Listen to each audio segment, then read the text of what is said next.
everybody, and welcome along, finally, to our first NBA show. The NBA playoffs is on now, and man, it's an exciting time of the year. We're talking about the Premier League title race, which we'll get back to on our next episode of the Premier League show. But first, let's talk NBA, and I gotta just kind of give you a format. So I've been discussing the format or deciding which way is the best way to do this, because there are games every day in the NBA, and we cannot just be doing a weekly show for the NBA. So the NBA show is going to go like this. I'm going to make a larger kind of preview, a bigger video in this one. But moving forward, we are going to be doing our NBA Daily.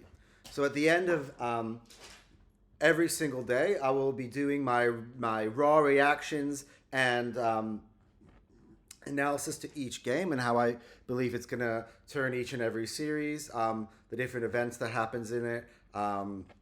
It could be just incredible individual performance. It could be just seeing a mismatch that has been exposed to kind of maybe change directions in which how we see these things going. But yeah, this is going to be a bit different than my Premier League show, because my Premier League show I'm able to, you have a week almost. Sometimes you have games in the midweek, so you're able kind of, and there's also, it's easier to kind of recap each game individually. So for this one, we'll be doing those in our NBA dailies. For today, we are going to quickly cover, because I'm filming this after all game ones have been done. And it has actually changed my opinions on some of the original picks I was going to take in some of these series. But having seen just kind of the first games play out and say how the teams match up, I've kind of... Look, some of them I stuck to, and look, they all were home wins. So all favorites, top seeds did win in the first games.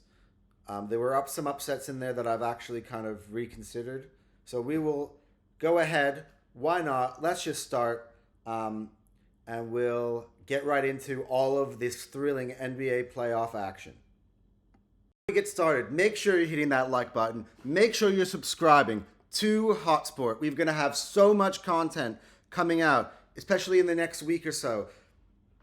It's really going to pick up steam. We got our Premier League show coming out later. My NFL mock draft is still on its way. The draft is on Friday, this Friday. I'll be trying to do some coverage of that draft or a reaction or after every single day. So it's gonna get really jam-packed here coming up. So make sure you're subscribing, you're hitting that notification bell so that you're getting notifications of videos when they come on. Make sure you're following us on our socials, on our Instagram, on our Twitter, TikTok. My NBA dailies are going to be kicking off really on TikTok a lot. So quick match reactions on my TikTok, my immediate reactions to these games. So make sure you're doing it. I'm just so humbled with how we've been growing as a channel so quickly. This is only the beginning, and we're going to be there are a lot of great things to come. So just make sure you're hitting that like button. Make sure you're subscribing. Comment down below on anything. My comment section hasn't been kicking off quite yet. Guys, if there's anything I say you disagree with, that you do agree with, you like the way that my hair looks, you don't like the way that my hair looks, you think it's funny when my dog appears in videos, any of these things, all right? Make sure you hit the like button. Make sure you're subscribing. Make sure you leave some comments. I like to get some debates out here. Maybe I'll start, sending some debates out. But let's get into it. Let's get into this NBA action. We kick it off with the 1-8 matchup in the Eastern Conference.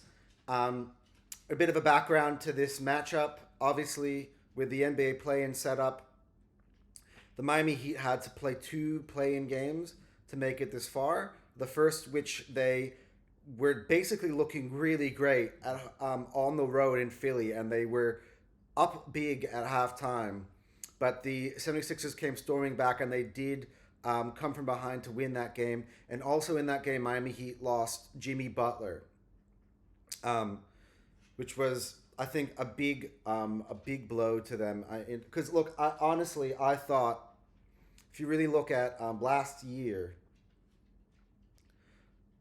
Jimmy Butler obviously was the reason that the Heat were able to make it as an 8 seed through the play-in tournament all the way to the NBA Finals because of the amazing form of Jimmy Butler. His playoff performances were out of insane. He went next level. I was using this term a year ago, like I call it Super Saiyan mode with Jimmy Butler, where throughout the regular season you don't really see that type of that elite player. You kind of see just obviously a very good, maybe top 20 player in the NBA, but you don't see the version of him that is maybe top 5, which you do get to see in playoffs. And now it's now twice now where Jimmy Butler has taken his Miami Heat from being a lower seed and taking them all the way to the NBA Finals. Obviously, it happened in the bubble. It happened again last year. Obviously, they embarrassed my Milwaukee Bucks.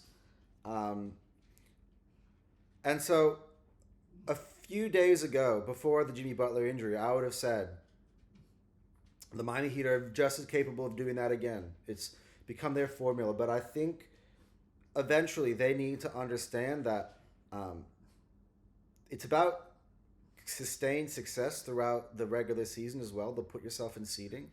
I'm not one to look at the regular season and think it is not that important.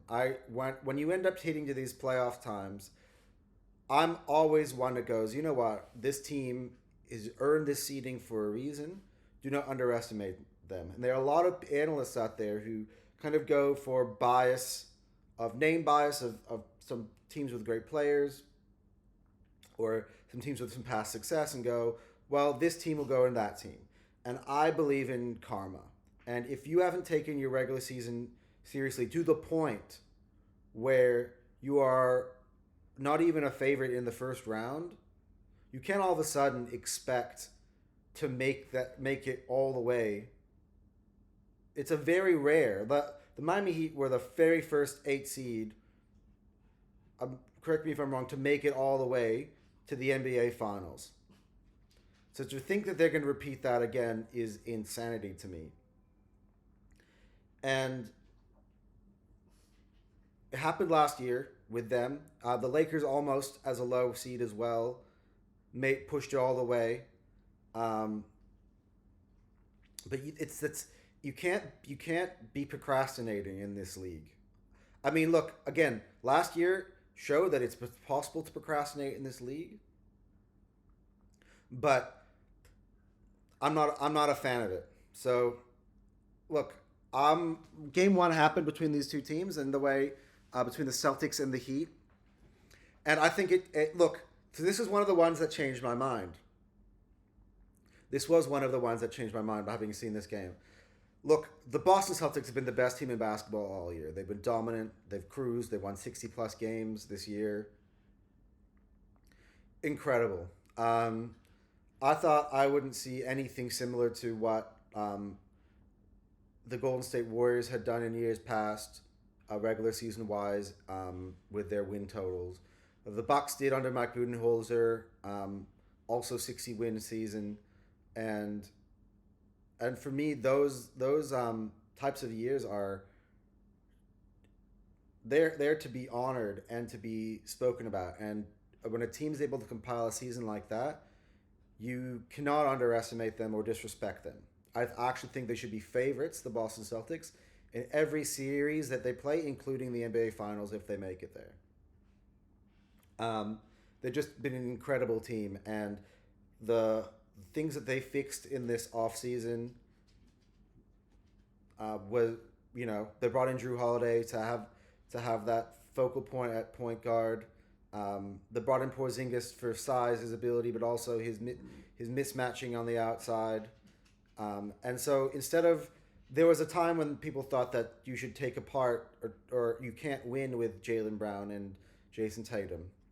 And I think this is kind of the year where you'll kind of really see how far they can really go, because I think this is the best full cast that they've ever had, and they've had a lot of great teams around them.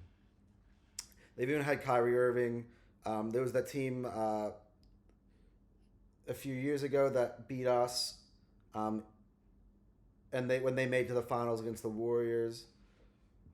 Marcus Smart has always been a really good player for them. Al Horford has always been a really good player for them. They've always had great supporting cast. I think this year with Drew and with Kristaps Porzingis in there and Derek White's performances this year, I think this is the most complete team in terms of how the Boston Celtics can basically play in all phases, and they've got a matchup for everyone now. Yeah, the Robert Williams experiment, I think they felt like they needed to have a more veteran presence in those positions. He would be missing in many series, either with his play or by being injured or missing chunks of different games and series. And I think the Celtics had to move on. And in doing so, they brought in Drew Holiday, who is an upgrade on a player like Marcus Smart. Well, Marcus Smart is an elite defensive player. He's basically a 3-and-D guy.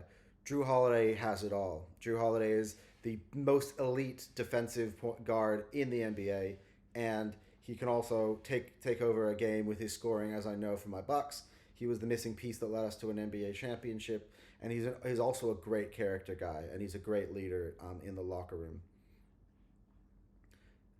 And it's no coincidence that he comes into a team like Boston and he makes the impact that he did. Obviously, we can get into all those things about my Bucks, and we had to sacrifice something in order to bring in a Damian Lillard because we felt that our ceiling was offense, and we needed to get an elite scorer to help Giannis, so that therefore teams can't just zero in on Giannis. But that's for a different discussion for when the Bucks play. To talk about the Bucks. But for this series, what I watched in Game 1 was a Boston Celtics team that came out and looked light years ahead of the Miami Heat. And while Miami Heat put together a great shooting performance in their playing game against the Chicago Bulls at home, Chicago Bulls are a much different level to that of the Boston Celtics. And with a week off, the Celtics came out and they were clinical. They looked excellent. They just pushed themselves out early. They dominated the game. Now, look, the one slight thing, and Charles Barkley mentioned it in the post-game analysis yesterday, was that they did allow the Heat to come back into the game later on. They sort of just showed a bit of arrogance in basically thinking it was over. And in the playoffs, at any moment, if you start to do that, you have to put game, like in the playoffs is different from regular season game, and that's, I think, maybe an adjustment that most teams will make in these early rounds. Even teams that with playoff experience, it's a whole year, but like of difference of feeling that playoff intensity, that playoff energy, and in that time period, you tend to forget. It's not, muscle memory is important, and it's not really easy. That's why I think in these early games, there's always, generally, and this time around it was not, but generally there's always a shock or a stolen game here or there because of things like this, where in the regular season, when you kind of build a certain lead, especially in the second half, the other team tends to go, okay, well, it's not our night. Let's move on to the next game. In this time, I think what they don't understand about the Miami Heat, and what the Miami Heat showed last year, is that team never gives up. We had my Bucks in the opening round last year against the Heat. A few of those games that we ended up losing, we went into the fourth quarter with double-digit leads, and we ended up throwing them away. Because you kind of think there's a point where you feel like, okay, it's not their night, we're here, and all of a sudden, they come roaring back.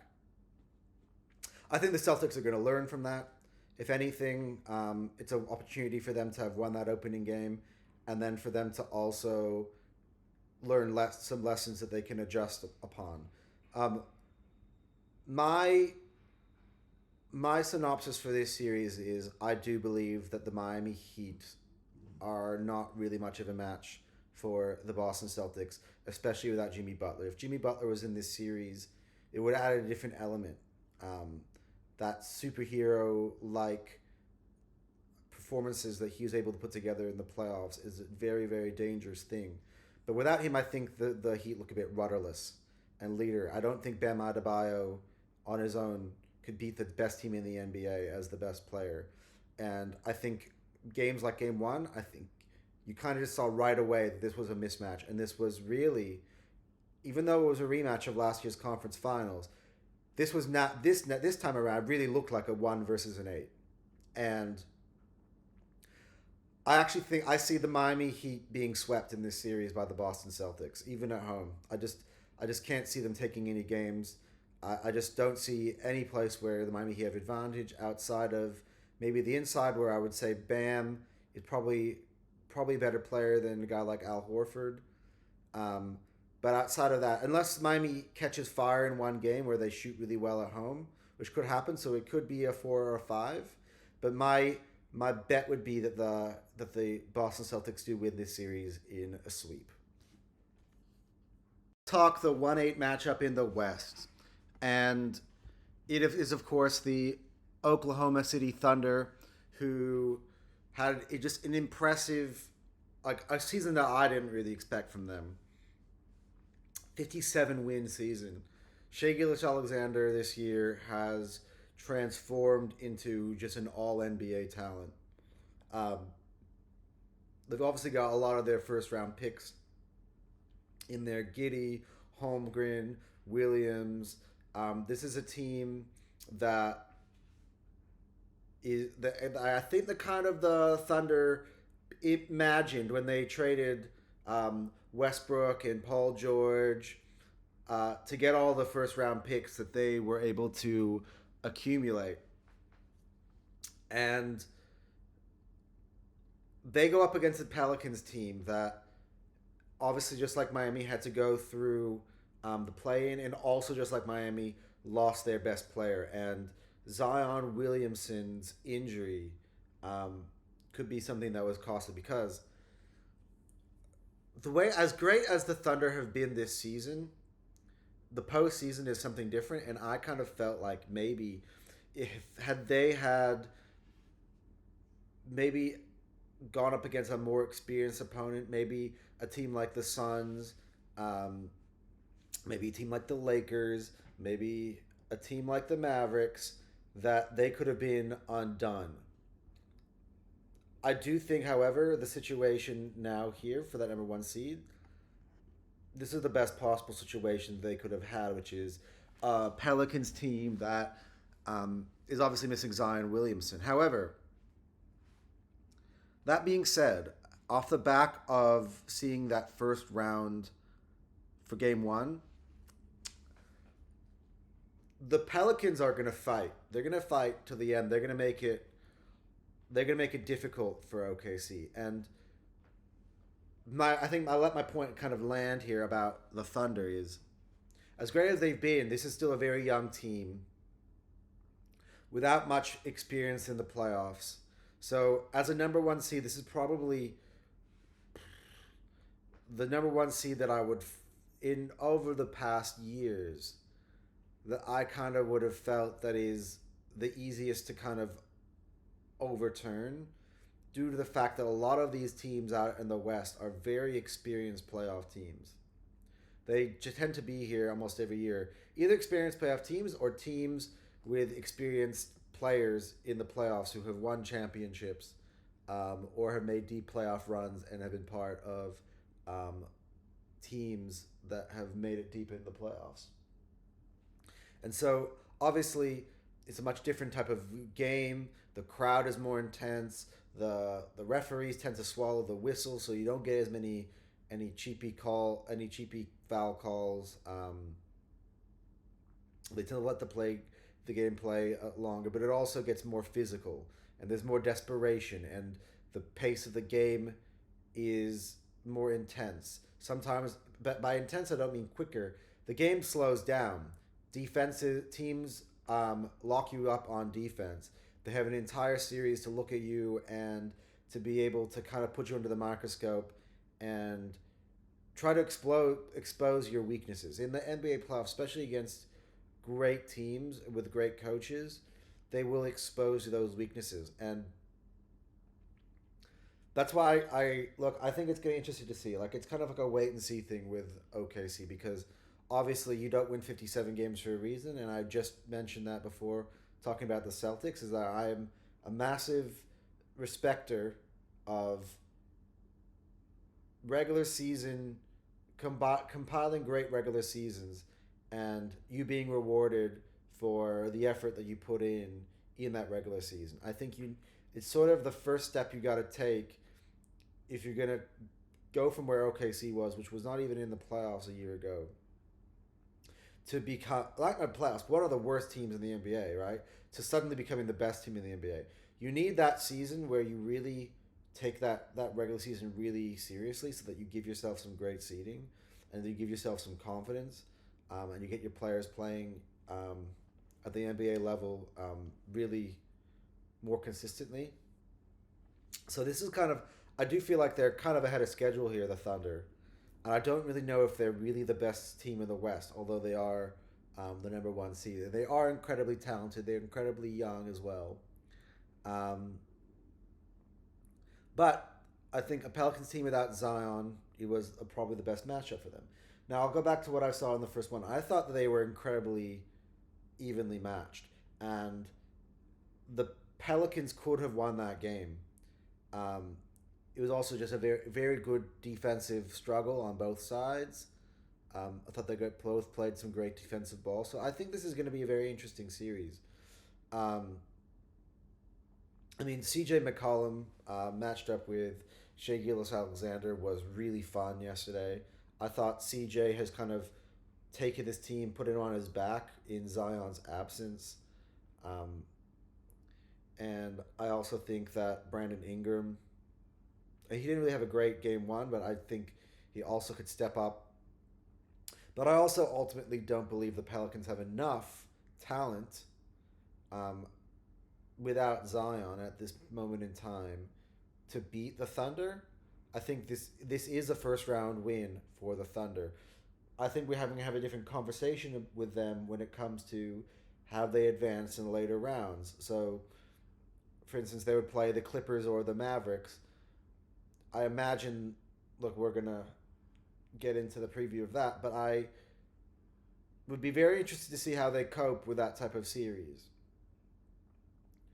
I think if they were to play a team like the Clippers, I probably would favor the Clippers in that series. It would be very interesting because the Clippers have three ex-Thunder players, notably great Thunder players, in their team. But I think they play like a team like a Clippers with a coach like Tyronn Lue. I think that would be. I wouldn't back them in a series like that. A game like Dallas, I think, could be interesting because it could be interesting. That one could be interesting, but again, it's not a one. There wouldn't be a traditional 1 versus 5 in that respect. Just because I do think guys like Kyrie, guys like Luka, have more playoff experience. But it would be that'd be interesting to see. I would have to preview that at a different time, having seen the entirety of these rounds. If that were to be the case, obviously, if Dallas were to make it, that means they would have beaten the Clippers, which would have been a very impressive feat. So I'm not going to take too long on this. I do have the Thunder winning it. I think maybe in 6 or 7 games this series, just due to the fact that I think the Pelicans could scrape at least 2 wins in this series. If just purely having seen that first game, I saw the analysis of the TNT crew. Charles Barkley said, "Look, man, that's not good for the Pelicans. They couldn't win when OKC weren't playing their best." But I don't think it's a case of OKC not playing their best, and I think this is a bit of an overlook by Chuck, and that is that I think that the Thunder just don't have these young players. This is their first real trip to the playoffs, and while they've been great all regular season, this is a different type of pressure with a title on the line as a number 1 seed. They're going to have the advantage of being able to play in front of their home crowd, and OKC is a tough place to go and win. But I do kind of think that the Pelicans will test them in this series. I think you're gonna have to try to kind of just pull back on the judgment on the Thunder and see how they cope with all the challenges one by one.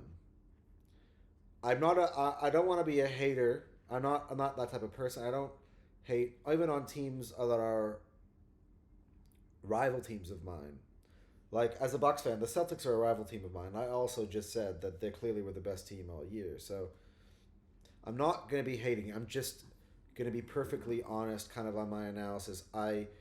There's sometimes I watch the Thunder in some games and I go, I can see where they can come undone here, and it's mainly because of the inexperience. I also think it's also an inexperience on the coaching side of things. I mean, the coach in his post-game presser was talking about different calls by different referees and him, asking one referee and kind of learning off of what the call is so that they can, so in later games, they can adjust to the rules, and then them adjusting to the rules and then having a different call and asking and kind of just trying to figure out which is what. So it's sort of that it kind of shows me this is also a coach not realizing that the calls made in an NBA playoff game are different than the calls made in a regular season game, and that is it's just the experience thing for me. But yeah, I do have the Thunder winning this in 6 or 7 games.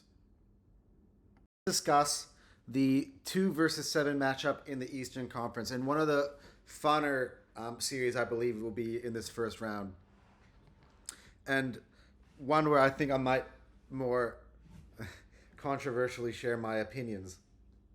But I'm always going to be sharing my opinions. That's how we do it right here on Hotsport. So I'm going to start here with the Philadelphia 76ers. They obviously are the 7 seed here.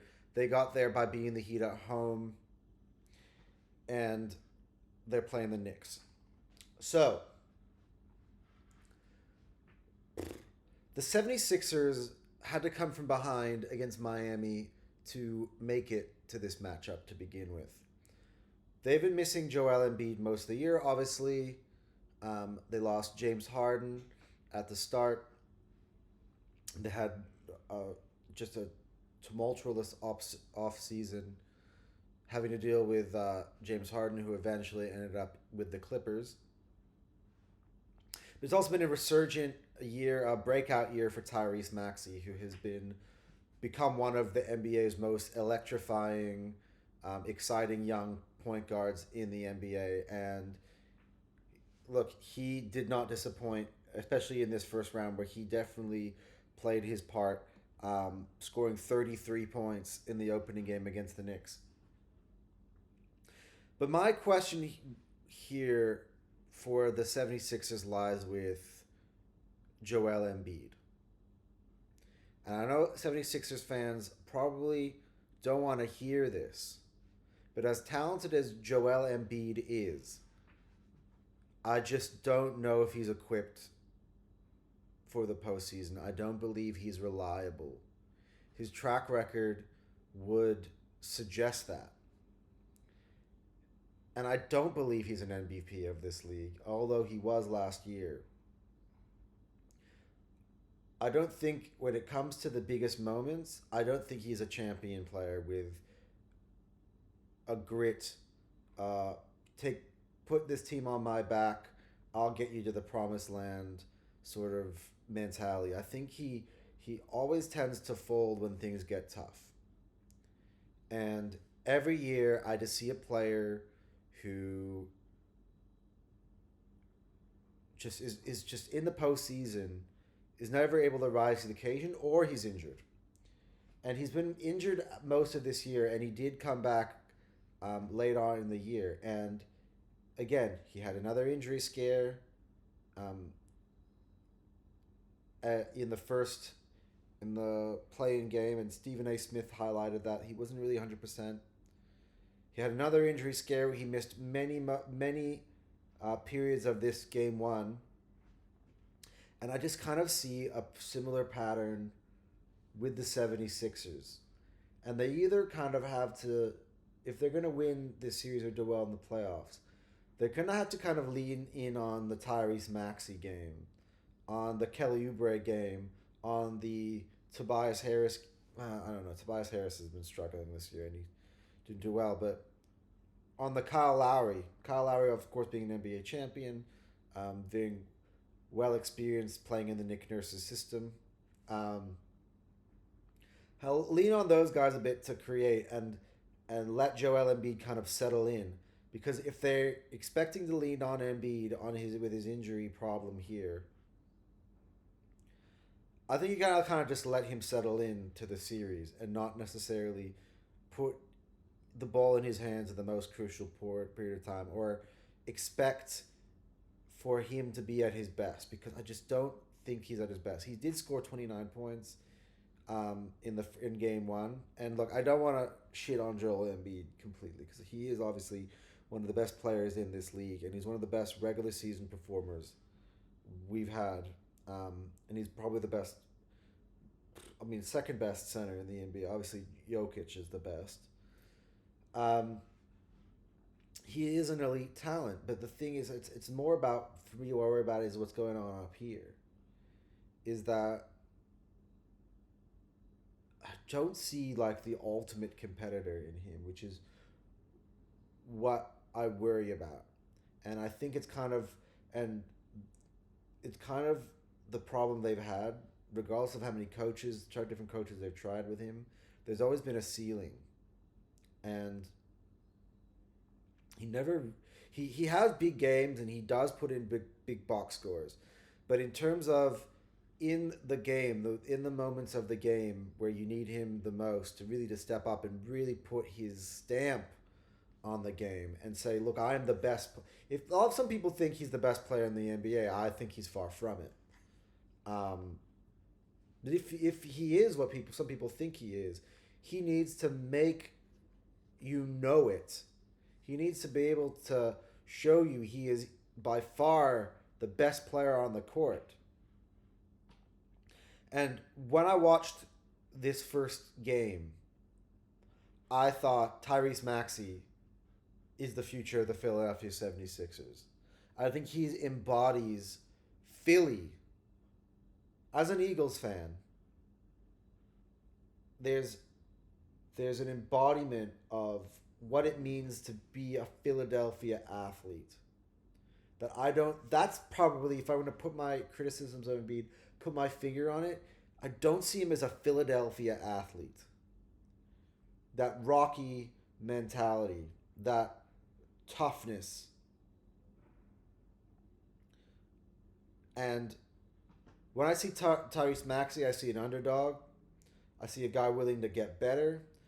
I see a mentality similar to that of Jalen Hurts, where he didn't come into the league as the most, hyped up or with huge expectations. He was a late first round pick the Sixers got. And originally, like, James Harden was there, Ben Simmons was there. He wasn't originally meant to be. He wasn't drafted to be the guy. But if you think traditionally into the way the Philadelphia 76ers in their past and when they've been successful, yes, they've had some great big men. But I think about Allen Iverson, and I think that Allen Iverson team, he was him, the guy who makes clutch moments. He can be a closer, hit big shots. And I see that more in Tyrese Maxey. I thought he was the best player for the 76ers in game one. And I also thought that Jalen Brunson, even though his box score wasn't as good, looked to me like one of the better players in the court. And it's that Brunson versus Maxey matchup that makes this so exciting. I do see, and based on look, I think it was one of the more exciting opening of game ones was that game at the Garden. And that crowd at the Garden was on fire, and the Knicks hit big shots when they needed to. I love the chemistry between the Knicks players. I think OG Anunoby has been a great pickup in terms of the X factor he can provide, the toughness on defense, the playoff experience that he brings to the team, the experience that Bojan Bogdanovic brings to the team. He scores big buckets in big moments. I love the Villanova chemistry between Josh Hart and Jaylen Brown and Dante DiVincenzo that really carries over, and I think they really enjoy playing with each other, which is why I think even with Julius Randle being missing from this series, the Knicks made a push late on in the year that got them this second seed.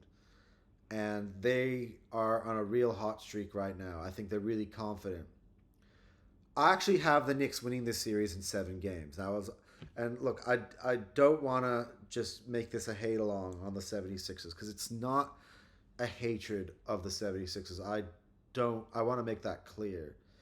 I'm just going to be honest with my observations of what I've seen, and the 76ers need to show you more.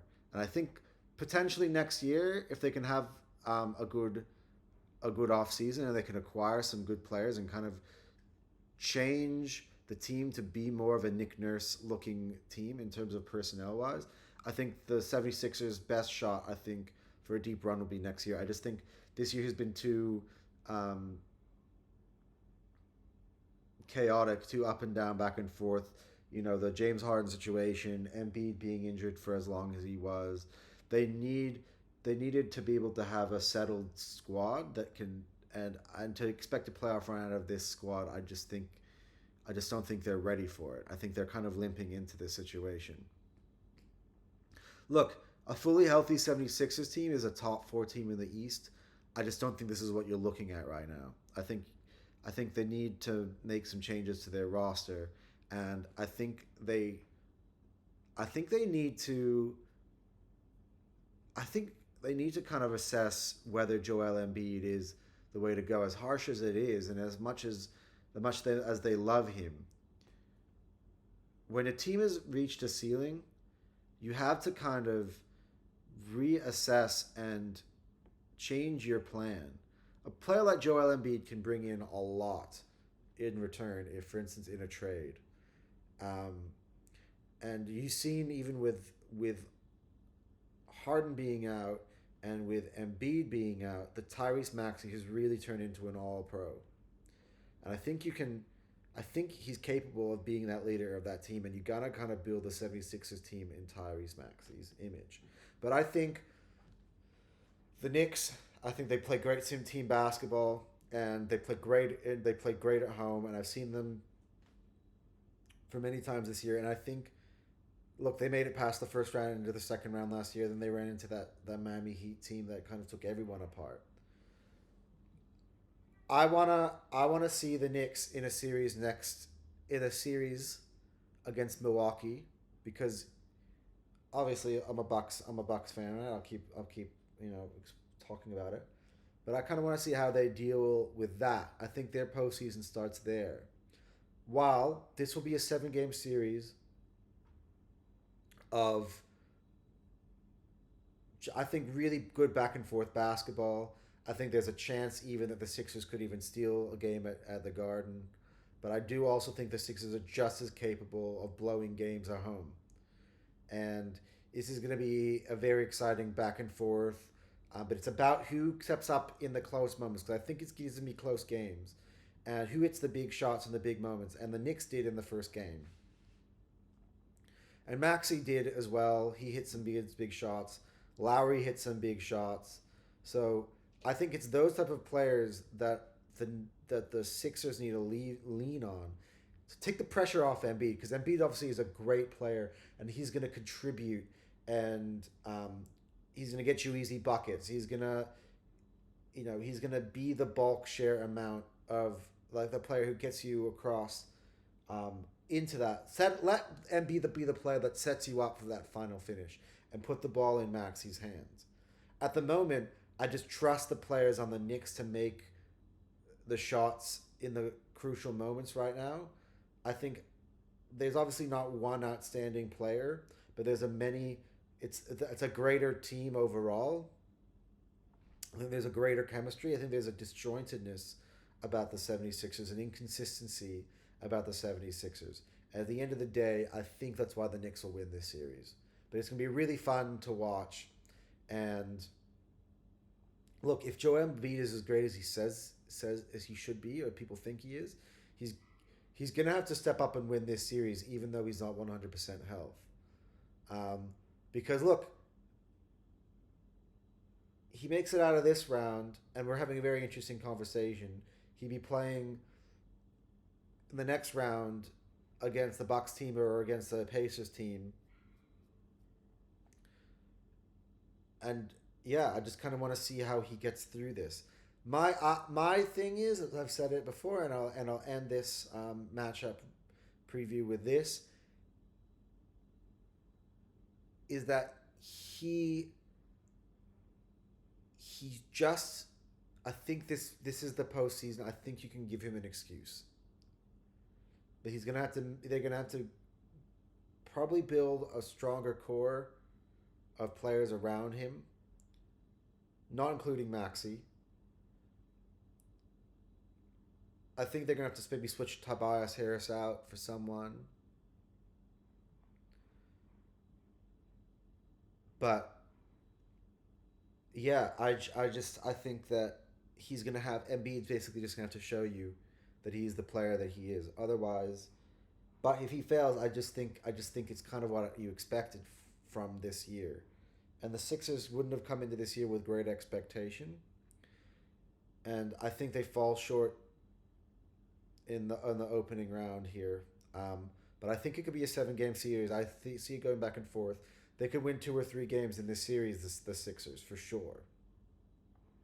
But I think I see the Knicks winning it in Game 7 at the Garden. Something similar looking to what you saw in Game 1.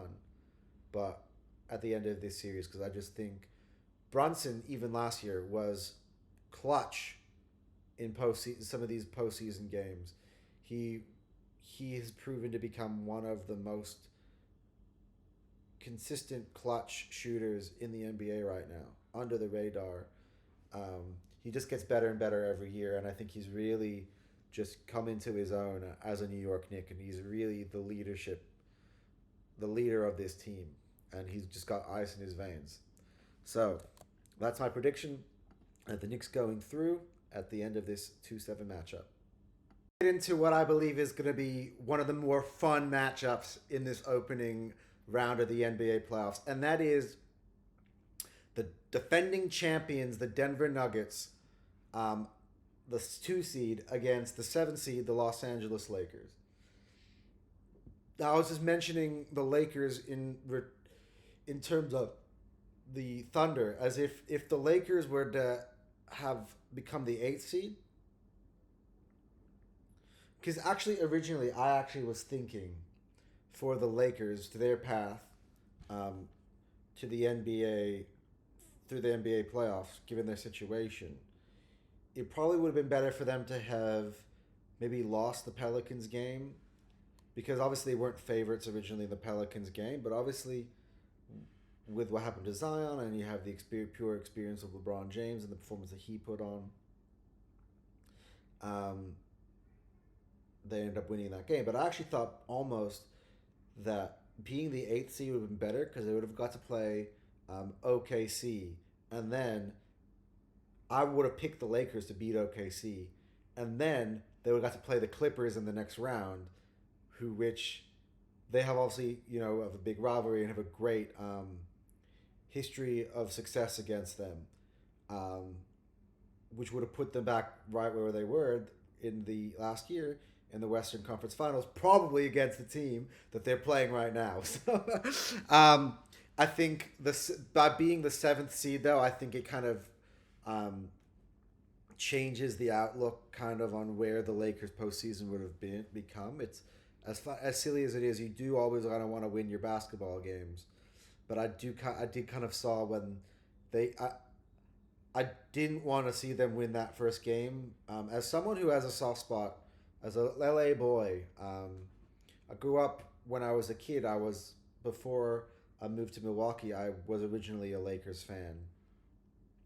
and I'm a massive fan of LeBron James.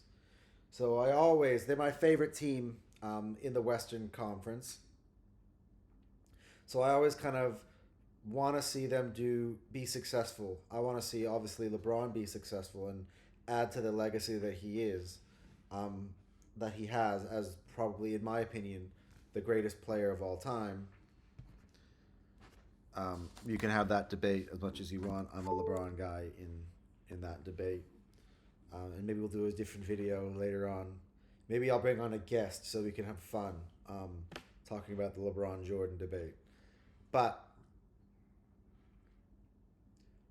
I would say that this was the worst scenario, having become the seventh seed to play Denver, because I think they could have met this team further down the road, put them on the other side of the bracket in terms of the Western Conference from Denver. And unfortunately, they get him in the opening round. Look, I think, bar the Boston Celtics, I think the Denver Nuggets are probably the most complete team. They're obviously defending champions. They're the team who I would probably back to win any series that they play in, all the way through to the end. And again, this is one of those series where, as I said before with Miami, you can't just limp your way in. The Lakers should have been, and again, they should have been one of the top seeds earlier on in the year. They played some really bad ball for many times stretches of this year. They obviously themselves had injury issues, periods where they were missing LeBron James. I know both times they played the Bucks, LeBron didn't play. He was in and out of the series, and obviously he's 40 years old, and he had to manage it that way. And they did win the NBA in-season tournament, so it does give you a glimpse as to what they're capable of doing on the biggest stages, which is why I think, myself included, would have said that they would be the trickiest matchup for any of the teams in the first round. Unfortunately for them, I think they picked the team. Like, if you think about it, of the teams that the teams that were the top four seeds in the West, I think the Thunder, they would have beaten the Thunder. The Timberwolves, I actually do. Timberwolves would have been really interesting. I don't know how to call that one, but that would have been really interesting. But I also probably would have picked the Lakers just by a little bit, just because of the experience of LeBron James, especially in these moments. And the Clippers, I would have picked the Lakers if they were a fifth seed against the Clippers, which there was never going to be that high. I reckon the highest at a certain point in the year I would have seen them go to would probably have been a number 6 seed, but they never really worked their way out of that play-in spot. They, you know what I mean? I think they've been dwelling in that play-in spot for the majority of the year. And if you play that way in the regular season, this is kind of what you get handed, which is the NBA champions. And as great as LeBron is, as great as Anthony Davis is, as great as some of the players that they have, D'Angelo Russell, I think Spencer Dinwiddie has become a really good role player for them. Austin Reeves has been just really great. As good as that they can be, and they can beat anyone on their day, and I think they will beat the Nuggets a few times in this series. This is going to be a really good series. At the end of the day, the Denver Nuggets, with that championship recency know-how, Nikola Jokic, a healthy Jamal Murray, Michael Porter, Aaron Gordon, Reggie Jackson off the bench, KCP, DeAndre Jordan. Like, this is a roster full of experienced veteran players who know how to win, and I think it's just a stretch too far for the Lakers. As great, and look, some of my friends go, "Hey, how do you think the Lakers have a chance to win this series?" And many of my friends are Laker fans, and I am a lover of the Lakers outside of it, my own team, the Bucks. I'd love to see the Lakers would cause an upset here. I'd absolutely would love to see cause an upset here, and if they were to do so, I would probably recap this series by just being really shameless about how great I think LeBron is. Because whenever I get the opportunity to do that, I will. Um, so what I'm going to do by that is, if obviously this is just a prediction, and if it does turn out the Lakers were to win this series, I'm going to just be like, this is, I picked against you guys, but you went out and you beat the defending champions. Incredible. And if they were to get past Denver, um, look, their next matchup would be against the Suns or the Timberwolves. That's going to be another really interesting series. The LeBron and the Lakers go up against KD would be really fun. To see them go against the Ant Man would be really fun. So for either of these teams, have if they were to get out of this series, they have just as much a chance as any to reach the finals. Even the Lakers are seventh seed. It's a shame the way that their regular season goes, because it's they've got some of the best players in that team. One of the, in my opinion, the greatest player ever to lace him up. But at the end of the day, I just think the Nuggets can be too much of them. Especially, it's very hard to go and win in Denver, as they learned. Because look, they were toe to toe for most of that first game, but that second half, the Nuggets just their quality, just show that they're a better team, and especially at home, I think they can go on runs to put games away.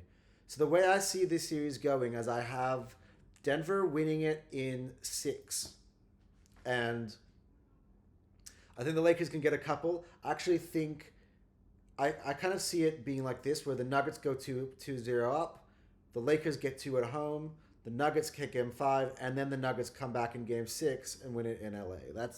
I think that's kind of how I would call it. Because I do think the Lakers could beat the Nuggets at home at Crypto. But you can't disrespect the defending champions here, and it's a great test of their mettle from the perspective of the Denver Nuggets. Look, Nikola Jokic and Jamal Murray just prove why they're one of the greatest NBA duos. They've got a chip to their name, and as long as they got a chip to their name, you can't go against them. So that's been my recap of this 2-7 matchup in the West, and I have the Denver Nuggets winning by 4-2. So now we're going to talk about the 3-6 matchup in the East, which involve my Milwaukee Bucks playing the Indiana Pacers. And excuse me while I get a little bit more passionate, a little bit more in depth when it comes to this series, because this obviously involves my favorite NBA team. Obviously, look, the Bucks have had a very interesting year. We fired Mike Budenholzer as a reaction to last year's defeat in the first round against Miami, because they felt that they needed to have a coach, maybe with a different direction, who's willing to adjust to what the other opponents are doing in playoff series, where Bud was great in terms of creating a system, creating a culture, a winning culture with the Bucks. He obviously, during the stretch in which he was the coach of the Bucks were basically the best team in the NBA, record-wise, throughout his entire tenure. And obviously, it led to them to winning this chip. That's right, in 2021. But they moved in a different direction, and they got Adrian Griffin, who didn't last in the job. Obviously acquired Damian Lillard, that we were talking earlier about Drew, with the Celtics, and Damian Lillard had some adjusting he had to do, playing a different kind of role, playing with Giannis. And I did start this year just really excited about what this team could look like, especially in the playoffs. I think the Bucks had to navigate a very tricky year, just having to kind of redefine the way the team was going to play and do it twice. So the first time under Adrian Griffin, it was more about having working under a new head coach, a young, inexperienced, first-time head coach, also trying to embed an All NBA point guard in Damian Lillard alongside the greatest player in the NBA today in Giannis Antetokounmpo. Um, and for that adjustment of them playing together in their first year, and also the in and out, the injury issues of Chris Middleton and where he fits in into that team, was very tricky. And the Bucks did win; they played well, and but they did release Adrian Griffin, and they replaced him with Doc Rivers. And the Bucks, obviously under Doc Rivers, have had to then rechange again because on the defensive side, which is everyone kind of keyed in, the Bucks really struggled on the defensive side. In fact, they were probably one of the worst defenses in the NBA under Adrian Griffin, and they kind of just looked at it at the time and go, when it comes to the playoffs, we're going to get exposed with this coach. And I think when people made that hire, they're like, "Ooh, that was that decision." I think, "Ooh, that was controversial." When I looked at it myself, I'm like, I'm really proud of the growth this organization has done here in terms of before they were in a playoff series and they got stuck and not being able to adjust, and having a coach out of his depth. They wanted to make this adjustment months in advance before it became apparent it was too late because they just saw the writing on the wall. And there was a lot of scrutiny behind the hiring of Doc Rivers, given that Doc Rivers' track record.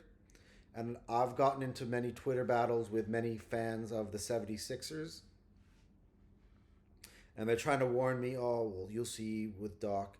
And I just think that Doc Rivers with this Milwaukee Bucks in general, and look, they're going to point to the regular season, the record under Doc. But I think what you understand is that you've gone through two new head coaches in a season. You're adjusting philosophy on the fly. You brought in a head coach who wasn't expecting to be coaching this year, trying to mill together the games of two superstars, and then trying to then create a new defensive scheme, all within basically in the middle of the season.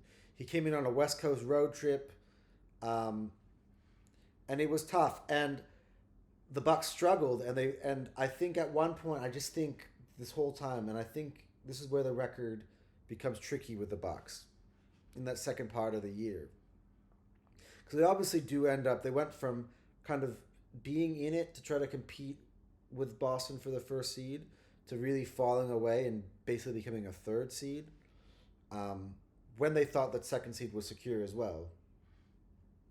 But I think they kind of were waiting to see this postseason run. I think they were just basically on the fly.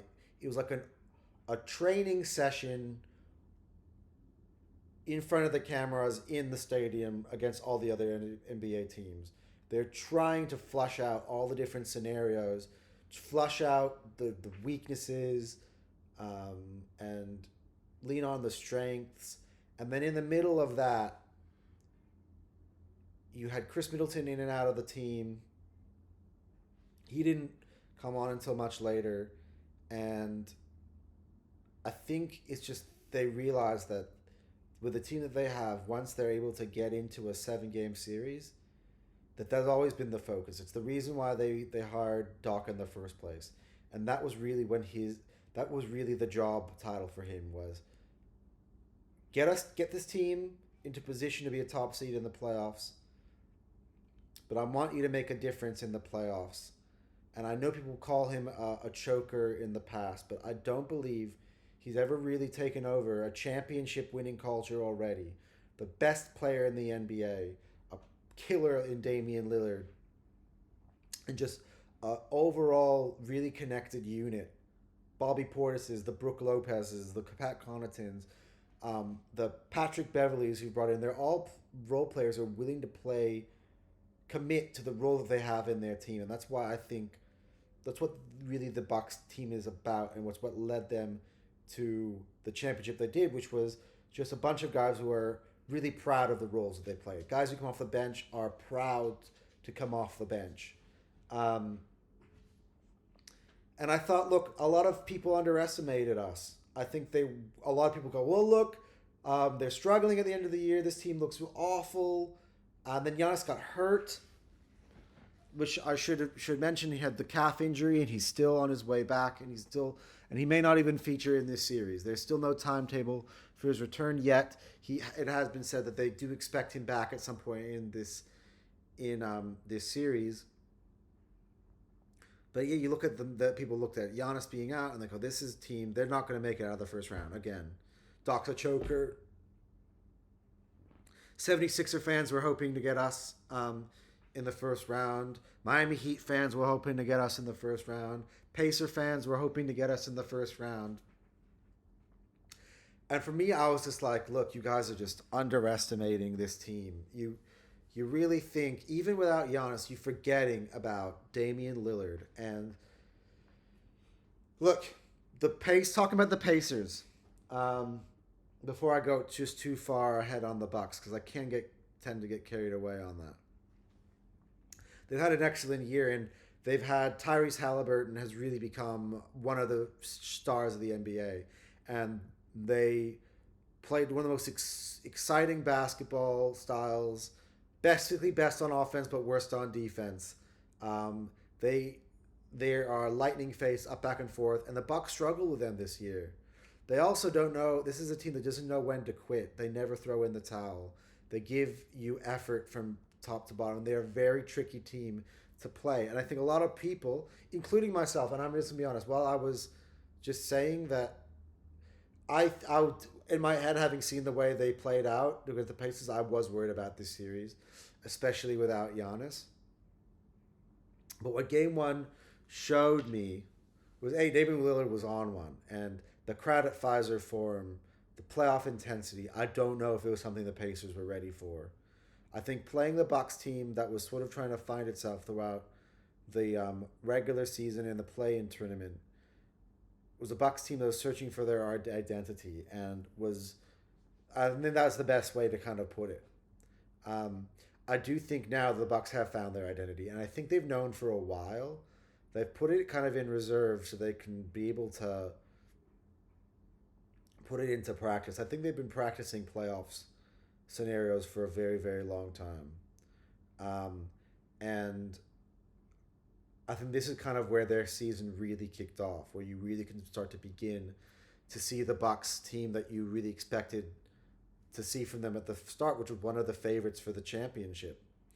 And unfortunately, Giannis is out, and there's going to be him being missing, and then, or let's say the team is firing as they have in Game 1 without Giannis, and then you have to reintegrate Giannis. That's where the challenges are going to be in this team. This is also a Pacer team that's going to get wins in this series. Now, the Bucks definitely shell-shocked them, almost 30 points up in the first game, and they really made a statement. They needed to make that statement. They couldn't continue to struggle, and I think you're going to see that Bucks team a lot in this series. And I do look. Originally, I had this about a 7-game series where the Bucks would struggle to go over the line.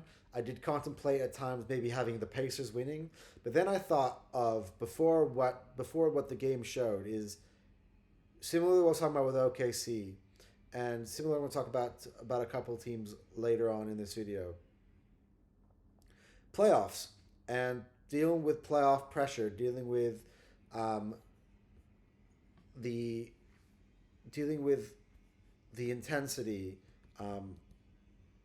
the game-in strategies, having a team being able to focus on you for 7 games. And I think now the Bucks have a chance to focus on the Pacers for 7 games. I think it was very clear that they had a way that they wanted to play. I think the Pacers sort of have out... One thing the Bucks really that they were really upset about is that in the games they played Indiana this year, that they got outworked, and they weren't going to allow that to happen this time. I think they just wanted to come out there and really just make a statement and come out the gates firing, and that's exactly what they did. And you could see Damian Lillard is hungry, and a guy who people were questioning why he was named a starter in the All Star game. But you also saw in that All Star weekend he became the All Star MVP. He's a big game player when he really applies himself, and I think without Giannis, he's taken on that responsibility, and I think he's got a great core of players around him. Something like he's never had in Portland. Chris Middleton's, Bobby Portis's, Patrick Beverley's, Brooke Lopez's, like Jay Crowder's, and I think when Giannis comes back, there's going to be an adjustment, but I think this is still a team that can make a deep run in the playoffs, and I'm really kind of wanting to see if Doc can get them over the hurdle, because obviously many questions are going to be of his decisions, and maybe that will come into play later on the series. But what you did see as well is that the Pacers do never give up, and they fought all the way to the end. They cut the 30-point deficit almost down to 10, and they're never going to give up. Can never take the foot off the pedal against this Pacer team, because they've got similar qualities in that way to the Heat, where they got a great culture and they got a great team ethos, and they always kind of stick together. And I think Siakam being added to this team was always something interesting, something I was wary of, because obviously that's a man who's got great playoff experience, who's an NBA champion, and you can see that he was actually the player that they leaned on the most. 36 points, and I think they might have to adjust. I think, look, as Charles Barkley said, it could be too late for them. You are kind of who they are, and they have set an identity of being this fast-paced, red-hot, gunslinging sort of team. Three-point barrages that they can put you on, and they can get streaky, and they can beat you down the floor. But in an NBA playoffs, it becomes a half-court game. And I think the Bucks at the end of the day have the experience in that half-court game to make it through this series. And I think I've got the Bucks winning this series in 5. After watching this first game,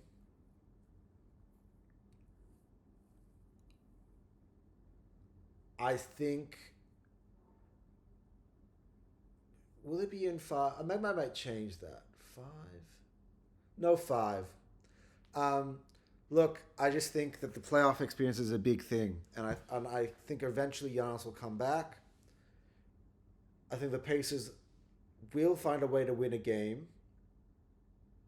It's crazy because I've gone all over the spectrum. I went from one point, I was like thinking about this preview.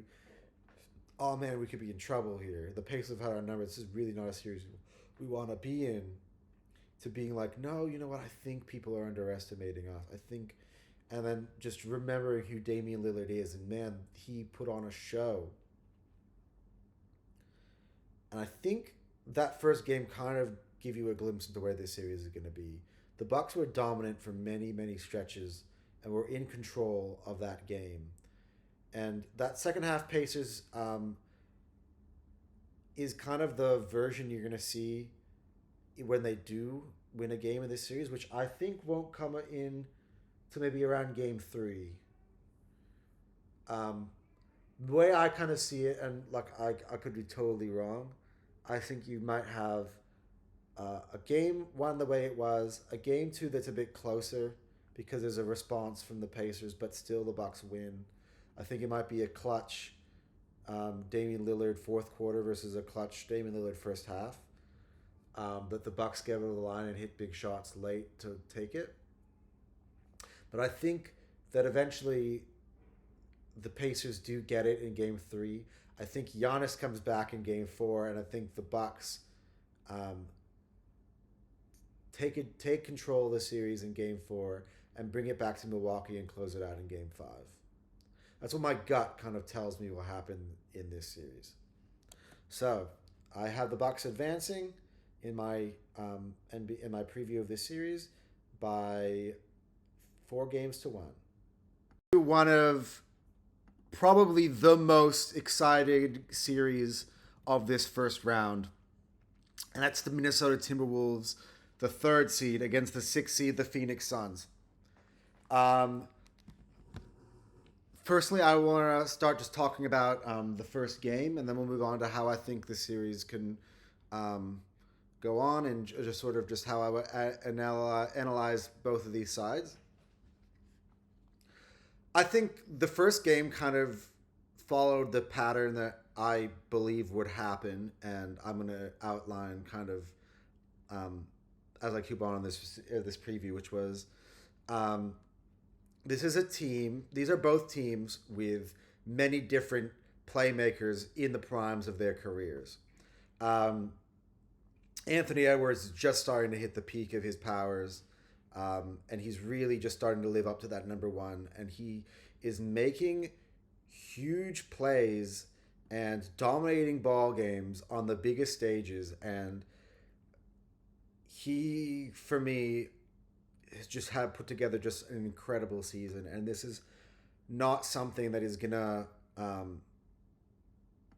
end here. I think he's only gonna get better. And he, for me, this year, I know a lot of people talk about Shea, but for me, or Tyrese as well, Tyrese Halliburton, but for me, Anthony Edwards was the player this year who really kind of started to show me he's one of the top echelon players in this league.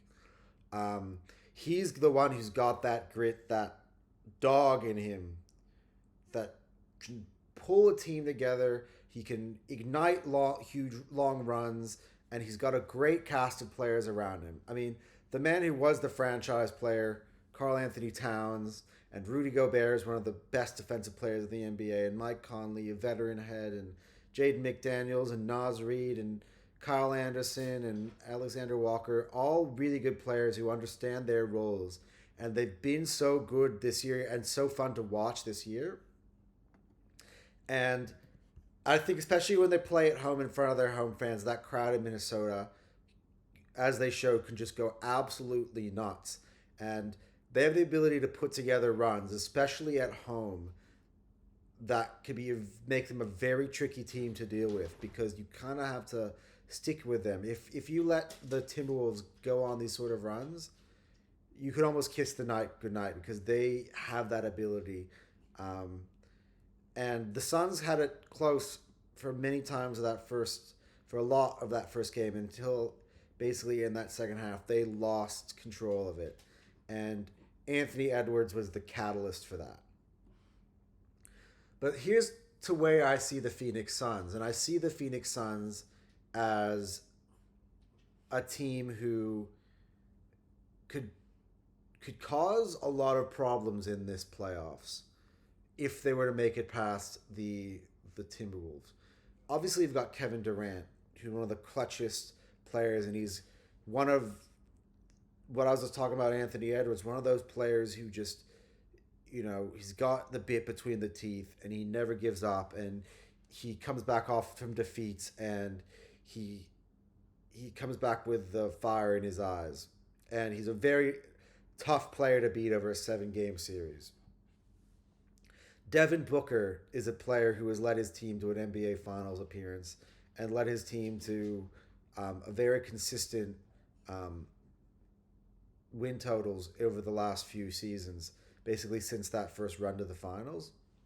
And then you got Bradley Beal, who can score anywhere on the court. Grayson Allen, who's just an excellent role player, great perimeter defender. So, look, I don't think they have a very deep bench, which I think is the issue for the Suns. And I don't think they have got great size. I don't think Nurkic necessarily is the answer for them at center. I think in terms of what they were able to get, I think Nurkic, they had to kind of get him because they wanted to get rid of Ayton out of the building and get return for Ayton. And obviously they got Grayson Allen as part of that Ayton trade. and I think it's sort of the center that they needed in order to put around the talent. But I think this is a Suns team that is going to win multiple games in this series. I sort of see this series being a home, all home teams win every single game. That's kind of how I see it.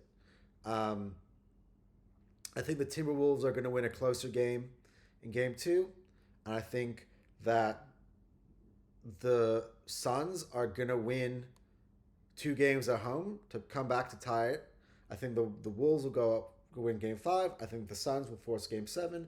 And I think at the end of the day, I think the Timberwolves might actually have a game seven in which they win it in a close one. I think it's going to come all the way down to the wire.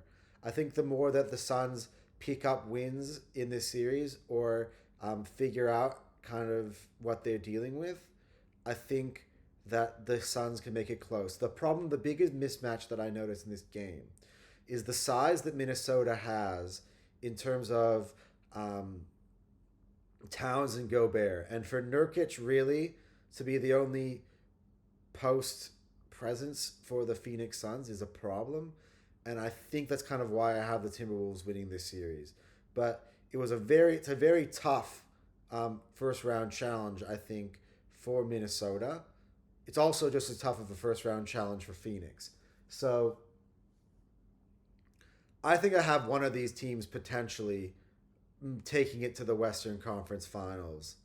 Um, Obviously, they would have to play Denver, and Denver against either of these sides is going to be a very interesting matchup. I think that the Timberwolves more have in it to hang in with Denver, which is why I've kind of put the Timberwolves here in the second round. I think the Suns need next season to have these three and add maybe a few pieces around, get some players with some size, just to fit in with these three, because I think these three are good. I really do. I think, unfortunately, Beal has been injured for many times of this year. Booker had some time when he was out. Durant had some time when he was out, and they haven't really been able to piece it together. But I think this is maybe a year early on this project. I think most last year KD came in halfway through the year. It was too early. I think this year it's too early just because they haven't had their stars in the court as long, and I don't know if they have necessarily the spine that they necessarily want in terms of to be able to be good on the defensive end of the floor and to be come up against teams with size. I think again I would have put Phoenix through if they played a team like OKC. Um, I don't. I think the Timberwolves is a tricky, especially because they don't have home court advantage. But it's going to be a really fun series to watch. To watch Anthony Edwards and Kevin Durant go head to head. To watch Devin Booker and Bradley Beal do what they do for the Phoenix Suns. To watch just sort of the role players on the Timberwolves just outside of Rudy and Karl Anthony Towns. Yeah, it's going to be a good series. I expect it to be a home and home and for the Timberwolves to win in 7. We move on to the final matchup in the Eastern Conference, and it's the Cavaliers against the Magic. Now, this series looks a bit different in the first game than I imagined it would. I actually thought this game would be a lot closer. I also thought this game would be a lot more high scoring. And I was wrong in that way. But I kind of got the vibes with the Magic similarly to what I had with OKC, with the difference being that I don't think that Orlando has the individual quality or player of the echelon of a Shai Gilgeous-Alexander. And what I mean by this is that it's also a team put together by a bunch of first round players, early top 10 picks. But I kind of had a feeling that wherever they at one point threatened to be even the 2 seed in this year. So they had, again, a really good surprise season. Like I didn't even expect them to be a playoff team, yet they won 47 games. Um, but I would have picked the Cavaliers basically just because of the sheer quality that they have in their side that I don't believe the Magic have. But I thought the Magic could take a game or two, just based off the fact that I've seen them in games this year be able to go toe to toe with some of the best in the East. They've gotten wins off the Bucks. They've gotten wins off of the Celtics. They've gotten wins. I'm pretty sure of this Cavs team um, before. Like they've gotten wins almost across the board everywhere in some really impressive games, um, especially when they're playing at home. So I'm wanting to kind of see what this looks like when this series moves to Orlando. That's sort of like the premise that I've got. But from what I saw in the first game was this. There's a massive talent there's a differentiation in talent between these two teams. Like I saw from the jump, the Cavaliers basically just jump on them and assert their dominance. They were confident. They felt like this team was a team that could be got. They felt like they had an advantage in terms of the experience. They obviously had lost in this round last year to the Knicks.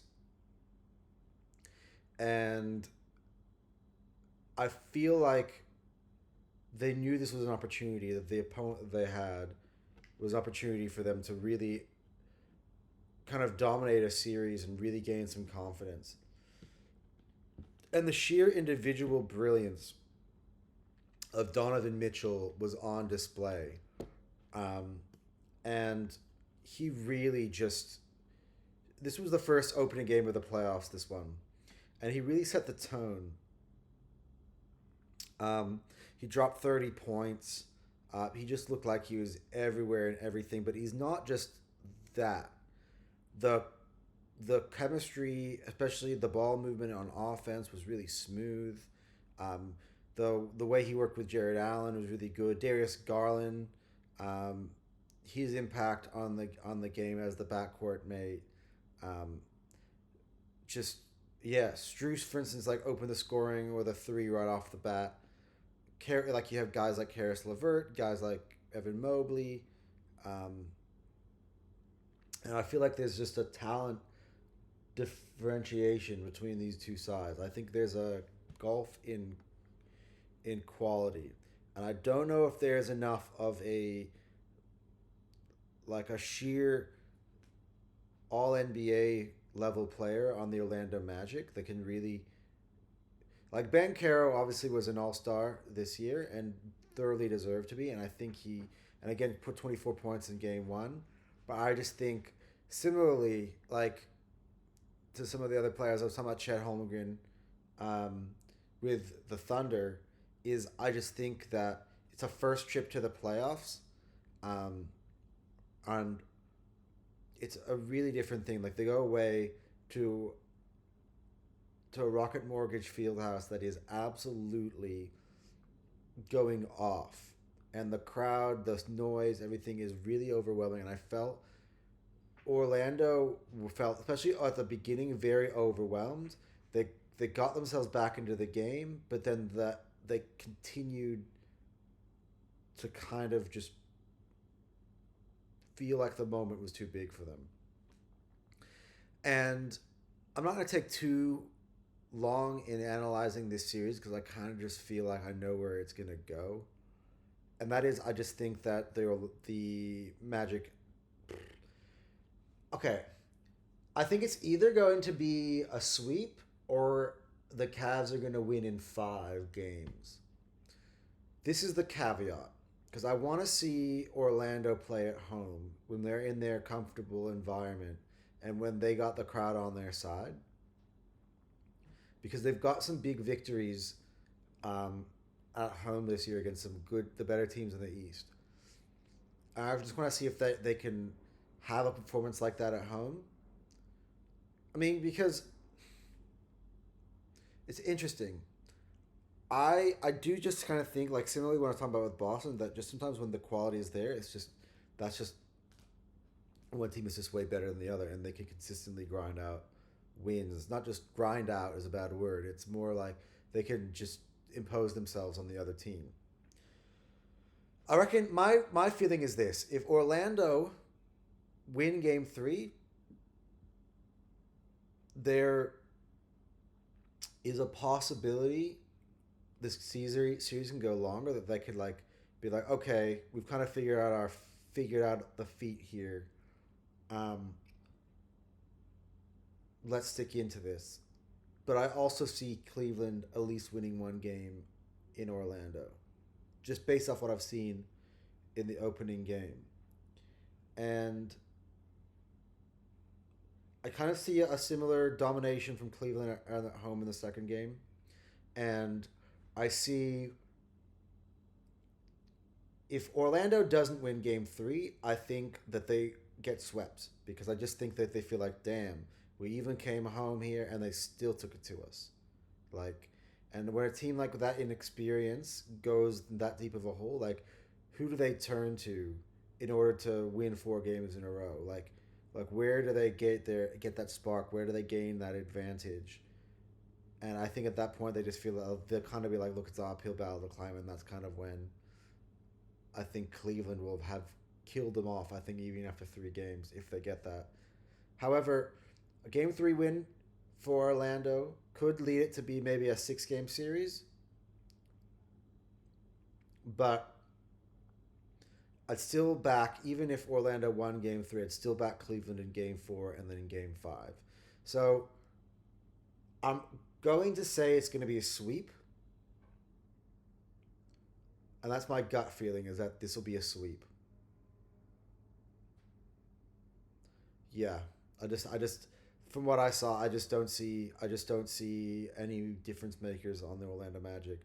Bar Banchero and possibly Wagner. But those aren't the type of players that can go toe to toe with a Donovan Mitchell and really take over games or really expose anything on Cleveland. I just kind of feel like Cleveland, you can know that they have an edge, and they've taken advantage of that. So I'm going to stick with a prediction of a sweep. Best case scenario for Orlando is that it goes 5. On to the final game of this first NBA show, playoff preview edition. And that's the Clippers playing the Mavericks in the 4-5 matchup. And having seen that first game, it did not go kind of how I thought it would be. I just based off of how these teams have performed when they've been given their playoff opportunities in the past. With the Mavericks under Luka Doncic, they've always been really good playoff performers. They managed to get timely victories at good times of the series. When they played the Clippers in the past, they given them challenges. They obviously made it all the way to the Western Conference Finals when they lost to the Warriors. But yeah, look, with Kyrie and Luka, they just didn't really look the way I thought it would for them in this game. Considering that he's got actually another all-world player in Kyrie Irving, I kind of thought that the Mavericks would have given a better account of themselves. And as well, they've also been to LA and they've played good games against the Clippers in the past. So I kind of thought this series would look similar to those, and I was really excited for it. But what the Clippers showed me was something very different. And regardless of all the talent that they've had over the years, they've just somehow not been able to put it together, especially in playoff series. And they've always kind of gone out with some disappointing results in the playoffs, whether it was under Doc Rivers or under Ty Lue. I kind of felt like they've always kind of underwhelmed. They've failed to reach the potential of the players that they have. Last year, obviously, they went out way too easily to the Suns in the first round. The year before that, they didn't even make it out of the play-in when they lost to the Pelicans and the Timberwolves in back-to-back and went out 0-2. Um, so I'm just going to be real for what I've seen about the Clippers. And that is, I think, finally, and Kawhi also didn't play in the opening game, and let's see if he returns, which he should. I'm expecting him to return in the series, maybe even in game two. But for all of those pieces to really be clicking the way they are, because on paper, you talk about it. They got Harden, they got Westbrook, they got George, they got Kawhi Leonard, um, and and you go like that is like the a big four that nobody else really possesses, and it doesn't get spoken about enough, in my opinion, in terms of, and I think in terms of their ability to go ahead and win this Western Conference, and I think it's because of the fact that regardless of the talent, people have almost kind of just like rolled their eyes and be like, look, they're just Clippers, they're going to Clipper. But something about this first game shows me something different. Like the talent they have, Harden's making shots everywhere, PG's making shots, Russell Westbrook's making plays, Coffee and Mann step in and they make their plays. And it just seems like a more cohesive unit, a more efficient unit that played up to their ability, even without Kawhi, and that's what makes it really scary. I had this one going 7 originally. I'm willing to change that opinion now, and I think it's going to go 5 or 6. I do think that the Mavericks, maybe even in game 2 even, or in games 3 and 4 at home, are going to come up, I think, with at least 1 or 2 games where Luka really comes up big and Kyrie comes up big. Maybe there's one for each. Maybe there's one where the both of them play really, really well and they edge it. But I also don't foresee in either of those wins, after seeing this, to be convincing. They could be ones where they win, in the last minute in, fourth quarter dramatic style, right? But I see the Clippers being too much for them, and that's what it looked like to me, especially if Kawhi Leonard comes back and if he just slots right in to the rest of the way that this team is playing. Not only could the Clippers win this series quite easily, I could see them, like, depending on what goes on with Minnesota, like, because the thing is that Minnesota and the Lakers and Phoenix and Denver, that is a really very brutal quarter of the bracket.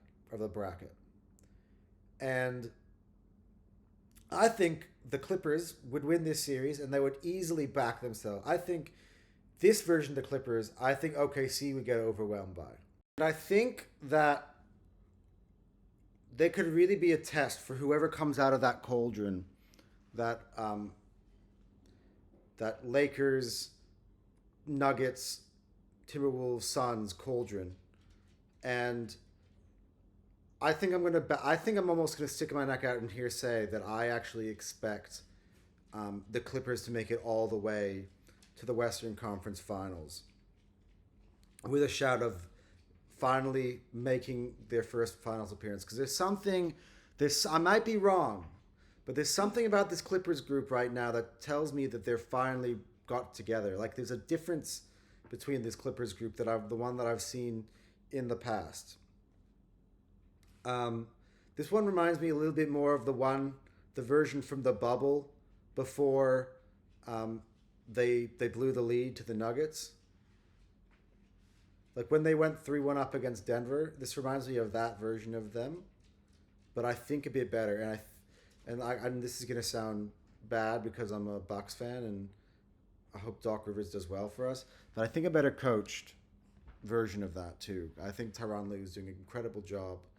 He's got a team full of superstars playing together as a unit that in the playoffs. So that's the evidence I've backed off game 1. So I think I'm gonna have the Clippers winning in 6, just out of respect to some of the individual quality that is still on the Mavericks. I think that I actually think they're going to trade. I actually think the Mavericks are going to come back and win game 2. I do think they, because I just think Kawhi comes back and it might throw it off a little bit. I could be wrong. Um, but I think maybe the Mavericks come back, win game 2, but then the Clippers rebound, go away on the road, win game 3. The Mavericks take game 4, and I think the Clippers close it out the last 2. They come back to LA, win game 5, and then they win game 6. So I actually have the Clippers winning twice in Dallas.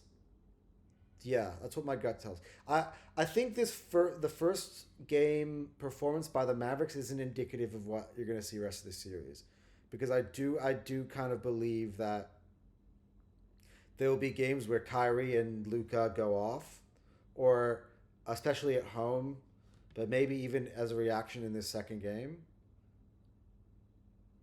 For some reason, either if it's in the second game or it's in the 5th game, I think that Dallas could get one against. It could be this way. It could also be by being 6-2-0, 2-0 for the Clippers.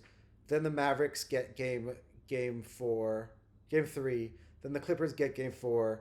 The Mavericks actually get game 5, and then the Clippers get game 6. Actually, I think I'm going to stick with that one. I think that one makes more sense. Yeah, so I have game 2 going to the Clippers again. Game 3 going, because I just think after that game, I think it's too quick for it all of a sudden to be a Dallas win. So game 2, Clippers win. Game 3, Mavericks win. Game 4, Clippers go 3-1 up, come home, but they don't close it out. So the Mavericks force game 6, a game in LA.